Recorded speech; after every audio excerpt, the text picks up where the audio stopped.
Сәлеметсіздер ме оқушылар? Бүгінгі сабағымыздың тақырыбы құстар мен жәндіктер. Мақсаты құстардың пайдасы туралы мәлімет оқу, заттың санын топтап айтуды үйрену. Ребята, тема сегодняшнего урока – птицы и насекомые.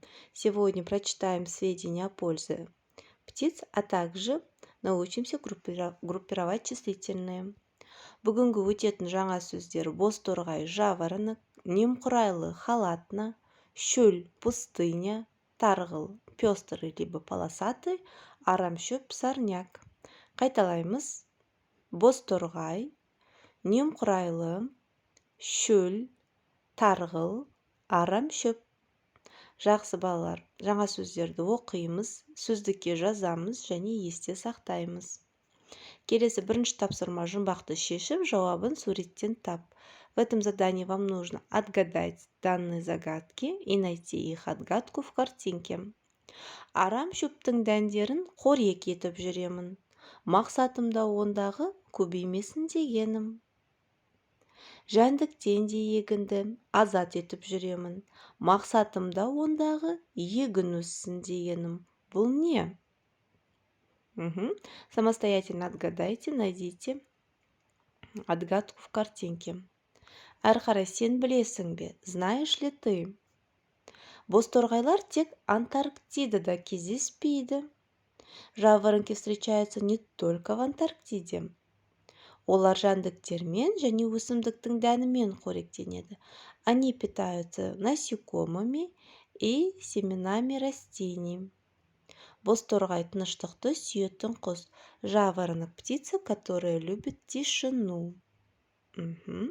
Какие еще сведения и информации знаете про птицы и насекомые? Әрі қарай үшінші тапсырма мәтінді оқы. Ребята, давайте прочитаем текст вместе. Бозторғайды біз кейде сайрағыш құс деп те атаймыз. Оның әлемде 75 түрі бар. Қазақстанда оның 13 түрі кездеседі. Оның бір түрі ғана қызыл кітапқа енгізілген. Бозторғайды шөл даладан, таудан, жазық даладан, орманнан, ауыл маңынан көруге болады. Оның дене тұрқы 8-23 сантиметр болады. Қанаттары ұзын, аяқтары қысқа. Артқы бармағында ұзын тырнағы бар. Оның салмағы 30-48 грамм. Бозторғайлар жерге ұя салады. Ұя 2-ден немесе 6-дан тарғыл жұмыртқа салады. Бозторғайлар қыста жылы аймақтарға ұшып кетеді. Бозторғайлар өсімдік дәнімен және жәндіктермен қоректенеді. Арамшөптердің де дәнін жеп пайда келтіреді. Бозторғайдың азайып кетуіне немқұрайлы қарауға болмайды. Ол егін күзетшісі. Ознакомьтесь с переводом. Дальше у нас 4-ші тапсырма, сұрақтарға жауап жаз. Вам нужно по тексту ответить на данные вопросы, записать ответ в тетради. Бірінші сұрақ, бозторғайды біз кейде қалай атаймыз? Как мы называем жаворонка? Қазақстанда бозторғайдың неше түрі бар? Сколько видов жаворонков встречается в Казахстане? Бозторғайдың ұясын қайда салады? Где гнездятся жаворонки? Бозторғай қандай жерлерде мекенеді? В каких местах обитают жаворонки? Бозторғай немен қоректенеді? И чем они питаются? Задание письменное. Әрі қарай санды топтап айту, яғни грамматика. Как я ранее говорила, сегодня научимся группировать числительные.